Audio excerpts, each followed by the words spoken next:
So today we're going to be talking all about my number one revision technique.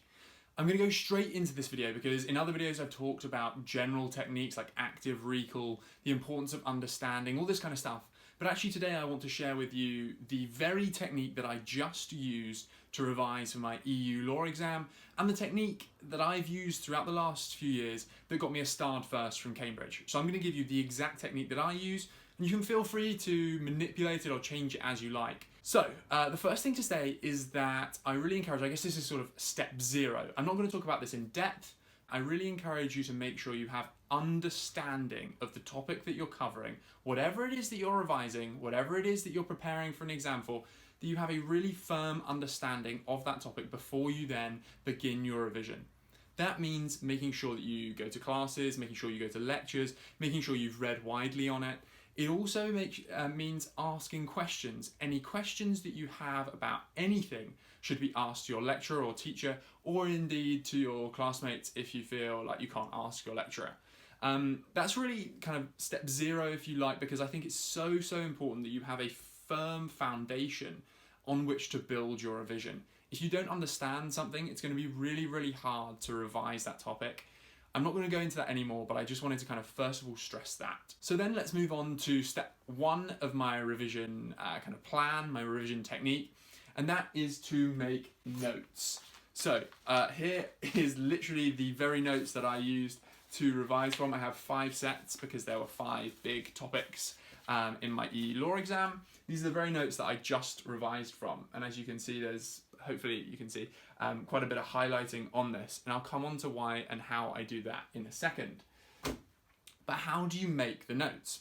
So of course you have all of the different sources, you have lectures, you have class notes, you have your own reading that you've done, and hopefully you make notes on all of that. I would really strongly recommend that you make notes whenever you cover a topic throughout the course of the year. And then you need to go from those kind of notes, which may be quite extensive, quite a lot of text, down to your core revision notes. How do you do that? Well, number one is that you need to condense. What does condensing mean? Condensing means that you ensure that everything is written in your own words as much as possible, and you really focus down in on cutting out any pieces of information that aren't 100% necessary that you believe you are unlikely to use in your exam. That means that you may make notes to start with that help your understanding. You may explain things in your notes to make sure that when you revisit that material, you think, oh yeah, I actually really understand how that works. However, crucially, you really need to make sure that actually as you now enter the memorization phase, which is where we're going with revision, that you're memorizing really what you're actually going to use in the exam. Your understanding should already be there, and now we need to cut down to really the core of what you're going to memorize to use on the day of the exam. So condense, and then second of all, when you're making your notes, you need to make sure that you are structuring them well. So I'm going to give you this example. Here you can see one of the articles from the Treaty for the Functioning of the European Union. I've got the title, I've then got bullet points, and I put spaces, line spaces between each of the bullet points, between kind of different segments of information, different blocks of information, or what I like to refer to as information chunks. So I have these information chunks throughout my notes, and then I have subtitles throughout the notes, and I often use numbered lists. So I've got a numbered list here.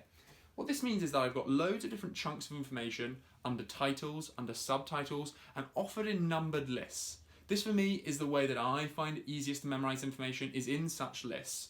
And the reason for that is that I have quite a systematic brain, but I think that most people will find it helpful in this way. Although if you're more visual, you might prefer something like a mind map in terms of helping you memorize. But the important thing is, regardless, you still have structure. Where does that structure come from? Well, this is really, if there's one thing that you take in terms of how to make notes in this video, let it be this. The crucial thing is that you make sure that when you are making notes, you structure your notes in a way that is going to be useful for you in the exam. What does that mean? That means that if, for example, it's likely, let's imagine that we're revising the topic social media. Now, I've never studied social media, but we all know about it, so it's something that we can easily kind of use as a sample topic, if you like, and how I might structure my notes. Let's say that when I'm studying social media, loads of essay topics tend to ask about the pros and cons of different forms of social media. I might therefore organise my notes into written forms of social media, video forms of social media, and image forms of social media, like Instagram. And I might then separate them within that into the different pros and cons of each of those different forms. So I might have the pros of YouTube, then the cons of other video forms of social media. Then I come on to my text base and I have the pros, cons. You see that I'm structuring my notes in a way that everything is coherent, and if you like, it's structured in a way that's going to be conducive to using that information on the day of the exam, because often essays are about pros and cons of social media.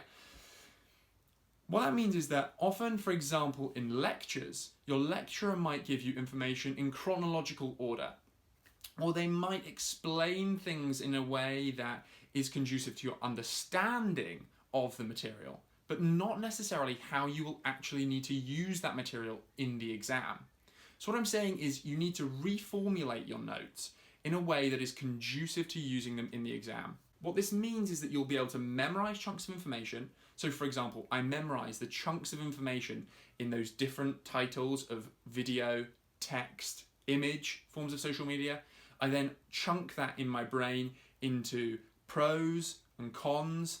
And then within those chunks, I kind of sub-chunk, if you like, into, for example, educational benefits of video forms, into entertainment benefits of video forms. And I form these different chunks in my mind, such that then when I have an essay, let's say that the essay, for example, on the day of the exam is on assess the pros and cons and kind of contrast the pros and cons of video forms and text forms of social media. Well, immediately I say, right, I've got my image sort of revision that I've done. I get rid of that. All of those chunks of information are not relevant to this essay. Then I say, right, I've got, let's say that education is a pro of both, a pro kind of chunk, if you like, of both video and text. Well, let's say I'm going to compare those first, and then I'm going to compare the other pros of video versus text. Then I'm going to consider the cons. I'm going to consider the cons of video and the cons of text, compare and contrast those. And in each kind of phase of my essay, I'm pretty much pulling just chunks of information across from my notes into my essay, making sure I'm answering the question. And I'm answering the question in the structure of my essay, not really in the actual information I'm using. So just to clarify what I mean that you need to make sure that when you're learning these chunks of information, on the day of the exam, you will have to potentially write an essay or use that information in some way. The key thing here is that you are able not to just reproduce a pre-learned essay plan, because you won't then be answering the question, but instead be able to rely on chunks of information that you've memorized and put those into an order that actually answers the question. So you will be reproducing pre-learnt material, but you'll be doing that in a way that answers the question. And I think if there's one thing you take away, that's really the key to succeeding in all levels of exam, especially in essay-based subjects with high amounts of memorization. So chunk information, but have your chunks structured in such a way that it's easy to pull chunks into any essay plan that could come up. So that's how I would recommend you make your notes. Then the kind of next step to consider is step 2. And step 2 is what I just showed you before, which is highlighting and annotating. So once I've got my notes, I then like to print them out. I print out physical copies, black and white physical copies of the notes. And my notes will be really, really bland. They'll just be black and white bullet points pretty much, and numbered lists.